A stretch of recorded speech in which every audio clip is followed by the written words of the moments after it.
எல்லா இடங்களுக்கும் நண்பனா போறேன். இங்கேயும் நான் சொல்றேன், பிஜேபி காரனா வரல, ரெட்டியாரா வந்திருக்கேன், நண்பனா வரல. அதனால இங்க வரும்போது கொஞ்சம் கூடுதல் மகிழ்ச்சி. நம் இனம் சார்ந்த, நான் பிறந்த குலம் சார்ந்த, என் ரத்தம் சார்ந்த உறவுகளை சந்திப்பதில் எனக்கு ரொம்ப மகிழ்ச்சியாக இருக்கிறது. அதனால உங்களுக்கு அந்த தேவேந்திர குல வேளாளர் பேர் கிடைக்கிறதுக்கு நான் முழு முயற்சி செய்வேன்னு சொல்லி அந்த சட்டம் இன்னும் ரொம்ப சீக்கிரமா வரப்போகுது, தெரிஞ்சுக்கங்க.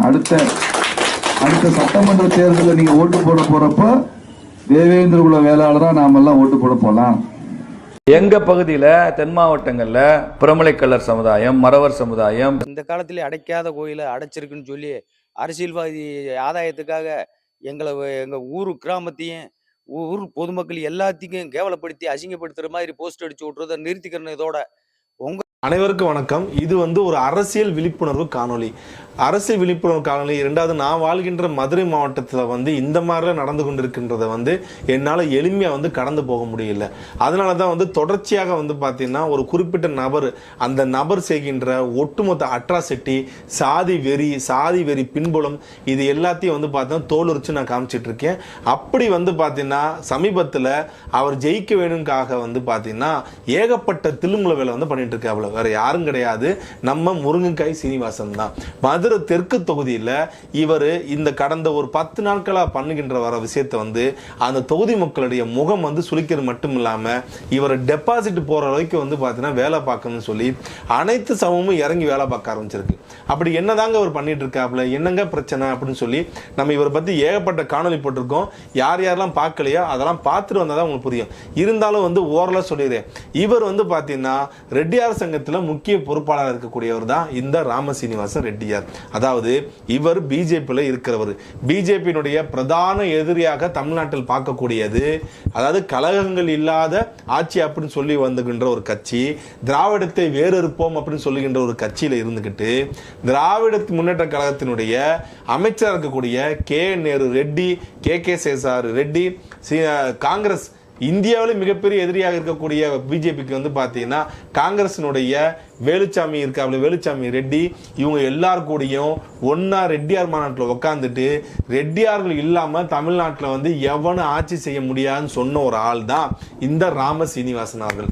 அப்படி சொன்னாலும் எதுக்கு ரெட்டியார்கள் இல்லாத ஒரு ஊர்ல இவர் இந்த தொகுதியில வாங்கி நிக்கிறாப்ல அப்படின்றத அந்த மக்களும் புரிஞ்சுக்கிட்டாங்க. ரெண்டாவது, மற்றவங்களும் பார்த்தீங்கன்னா புரிஞ்சுக்கொள்ள ஆரம்பிச்சிட்டாங்க. அது மட்டும் இல்லைங்க, இவர் என்ன பண்ணுவார்னா ஒவ்வொரு கம்யூனிட்டியும் பார்த்தீங்கன்னா அவங்கள தூண்டி விடுறது.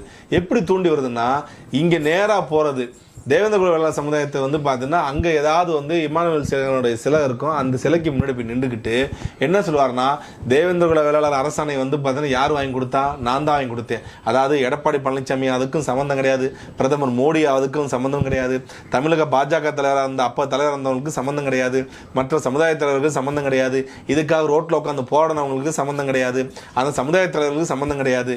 என்னமோ பார்த்தா இந்த ஆள் தான் நேராக போயிட்டு டைப் பண்ணி எல்லாத்தையும் கொண்டு போய் மோடி ஒரு சைன் போடுங்க அப்படின்னு சொல்லி சைன் பண்ணி வாங்கி கொடுத்த மாதிரியே இந்த ஆள் பேசினாப்ல.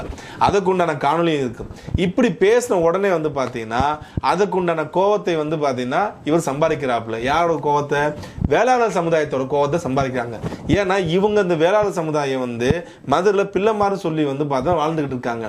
அவங்க பார்த்தா கணிசமான ஓட் பேங்க் உள்ளவங்க. ஐயோ இவங்களுக்கு சொன்னோடனே பார்த்தீங்கன்னா இவங்களுக்கு பார்த்தீங்கன்னா இதாகி போச்சு. அப்போ என்ன பண்ணலான்னு டக்குன்னு யோசிச்சுட்டு என் பொண்டாட்டியே பார்த்தீங்கன்னா உங்க ஜாதிதான்பா, வேளாளர் சாதிதாமன்னு சொல்லிட்டு அதுக்கு பார்த்தீங்கன்னா ஒருத்தன் தெரியுறான், நாகராஜன் ஒருத்தன் தெரியுறான்.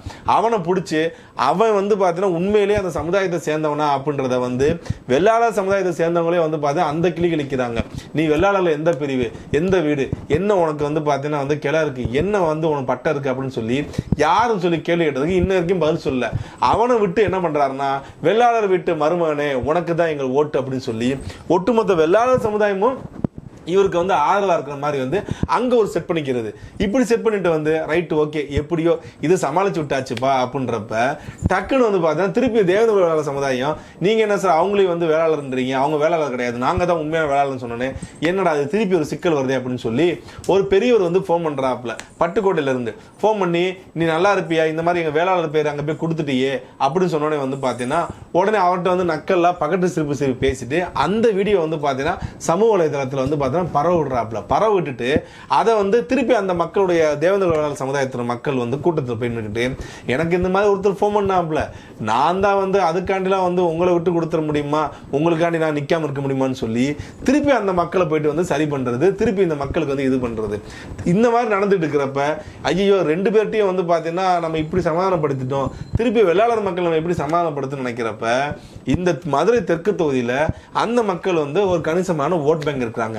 அப்ப என்ன பண்றாருன்னா அதுல அந்த நாகராஜன் மாதிரி வந்து ஆட்களை பிடிச்சு கொண்டு ஒரு போலியா வந்து, அதாவது இந்த ராமசீனிவாசன் ரெட்டியாருக்கு வந்து போலியா அந்த மக்கள் எல்லாரும் ஆதரவு தெரிவிக்கிற மாதிரி இருந்தாலும் பின்பமே தான் இருந்தாலும் கட்டமைக்கிறது இந்த மாதிரி கட்டமைப்பாப்புல, எப்பயுமே இந்த மாதிரி பண்ணுவாப்புல. அப்போ ஒரு மண்டபத்தை பிடிச்சி ஒரு போஸ்ட்டை ஒட்டி மண்டபத்துக்குள்ள ஒரு 20 பேர்த்த வச்சுக்கிட்டு அதை நடத்த வந்து முற்படுறாப்புல. அப்ப என்ன பண்றாங்கன்னா ஓஜி கம்டி அப்படின்ற மாதிரி ஓஜியை உள்ள வந்து பார்த்தீங்கன்னா ஃபைட் பண்ண ஆரம்பிக்கிறாங்க. யாருன்னா அன்னலட்சுமின்னு ஒருத்தவங்க, அவங்க வந்து பார்த்தீங்கன்னா வெள்ளாளர் முன்னேற்ற சங்கத்தை நடத்துகின்ற அவங்க தலைவராக இருக்காங்க. அவங்க தான் வந்து ஒட்டுமொத்தமாக மதுரை திருநெல்வேலி வரைக்கும் வந்து பார்த்தீங்கன்னா ஒரு செல்வாக்கு மிக்க ஒரு நபர். அவங்க என்ன பண்ணுறாங்கன்னா டைரக்டாகவே வந்து பார்த்தீங்கன்னா மண்டபத்துக்குள்ள புகுந்து, ஏய் நீங்க யாருடா, நீ யார் உண்மையான வெள்ளாளனா, நீ எந்த வெள்ளாளன், நீ எந்த பிரிவு, எனக்கு எல்லாத்தையும் பதில் சொல்லு. இந்த ஆளுக்கு வந்து பார்த்தீங்கன்னா வந்து ஆத கொடுக்கறதுக்கு இந்த ஆள் என்ன கிழிச்சா, நம்மளுக்கு என்ன செஞ்சா அப்படின்ட்டு உள்ள போந்து அந்த அம்மா வந்து பார்த்தா ஒரு ராட்டிருச்சுங்க. அந்த அளவுக்கு வந்து பார்த்தா சமூக வலைதளங்கள்ல இருந்து பொதுத்தளங்கள்ல இருந்து அனைத்திலும் பேசும் பொருள் ஆனதுதான் நேற்று வந்து அவ்வளவு பெரிய சம்பவம் நடந்துச்சு. உடனே வந்து ஆப்போசிட் ஆட்கள்லாம் வந்து சமாதானப்படுத்துறாங்க, இல்லக்கா அப்படிக்கா இப்படி கிடையாது, பதில் சொல்லுங்கடா அப்படின்னு. அந்த தில்லா நிக்குது விட்டா வந்து பார்த்தா நேற்று அந்த இருக்கிறதுல சேர்லாம் அடிச்சு பறக்க விட்டு இருக்கும். அந்த அளவுக்கு ஃபோர்ஸா நின்று வந்து பார்த்தீங்கன்னா அவங்கள்ட்ட அவ்வளவு கேள்வி கேட்கறாங்க. ஆப்போசிட் பார்ட்டி எந்த கேள்வி கேட்காம இருக்காங்க.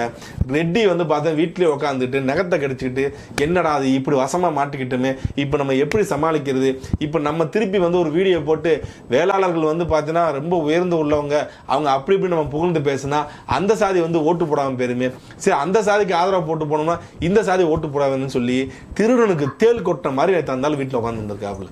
இது மட்டும் கிடையாதுங்க, இன்னொரு விஷயம் பண்ணியிருக்காப்புல. என்னன்னா பிஜேபி வந்து என்ன பண்ணும்னா ஒவ்வொரு தொகுதியிலையும் வந்து மெஜாரிட்டி கம்யூனிட்டியை பார்த்து அந்த மெஜாரிட்டி கம்யூனிட்டிக்கு ஏற்ற மாதிரி வந்து ஒரு கூட்டம் போட சொல்லுவாங்க.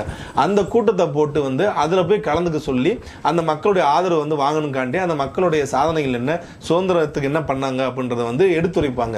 இது வந்து பிஜேபி வந்து ஒவ்வொரு தொகுதியிலும் பண்ணும். அப்போ என்ன பண்ணுறாருன்னா இவர் வந்து இந்த மதுரை தெற்கு தொகுதியில் வந்து பெரும்பான்மை மக்களாக வந்து பார்த்தீங்கன்னா தேவர் சமுதாயத்தினர் இருக்காங்க. அதனால வந்து இவர் போடாமே இருந்திருக்காப்புல. அப்போ என்ன பண்ணுறாருன்னா மதுரையில் இருக்கிற ஒரு முக்கியமான பிஜேபி தலைவர் என்ன பண்றாருன்னா ஒரு மீட்டிங் ரெடி பண்றாப்புல. மீட்டிங் ரெடி பண்ணி வந்து அதை நடத்த போறாப்புல. நடத்துறப்ப என்ன பண்றாருன்னா இவருடைய கடலை மிட்டாய் ஒண்ணு வந்து என்ன செய்யுதுன்னா வந்து நேரா அந்த தலைவர்கிட்ட போயிட்டு வந்து, ஏய் நீ எப்படி இதை பண்ண போச்சு, நீ வந்து பார்த்தீங்கன்னா ஏன் அதை பண்ற அப்படின்னு கேட்டப்ப அந்த கடலை மிட்டாய் வந்து கேட்குது.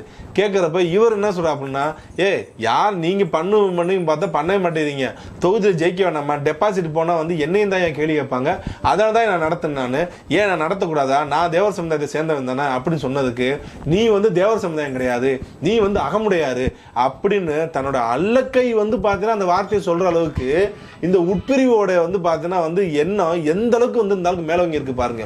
நான் ஏற்கனவே இதை பத்தி காணொலி போட்டிருக்கேன். இது பெரிய யோக்கிய மாதிரி பேசிக்கிறானுங்க. ஆனா அந்த சமுதாயத்தை வந்து உட்பிரிவை சொல்லியே உட்பிரிவுக்குள்ள வந்து பார்த்தா 100 உட்பிரிவு கொண்டு வந்து பார்த்தா உடைக்கிறாள் தான் இந்த ரெட்டியார் அப்படின்னு சொல்லுவாங்க.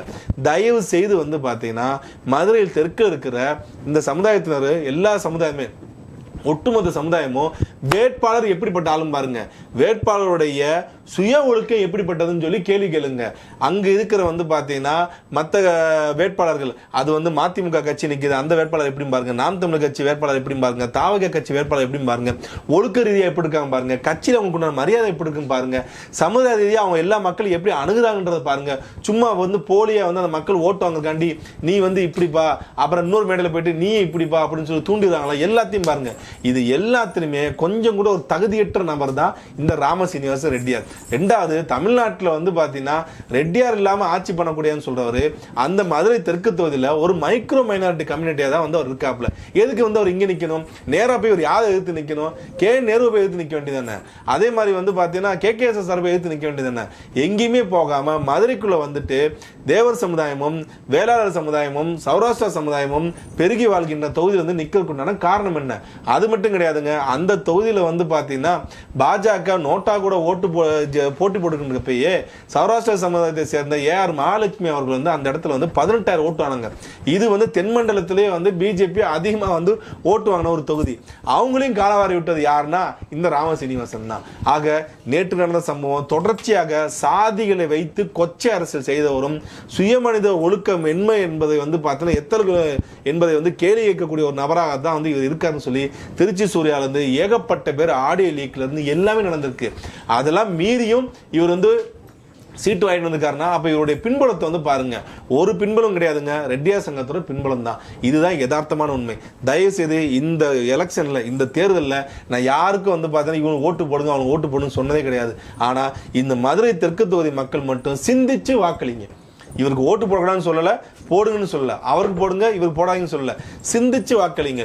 இப்படிப்பட்ட ஒரு சாதி வெறியன் நம்ம தொகுதிக்கு வந்து தேவையா அப்படின்றத வந்து பார்த்தீங்கன்னா ஓட்டு போடுவோம் முன்பு 1000 வாட்டி யோசித்து போடுங்க.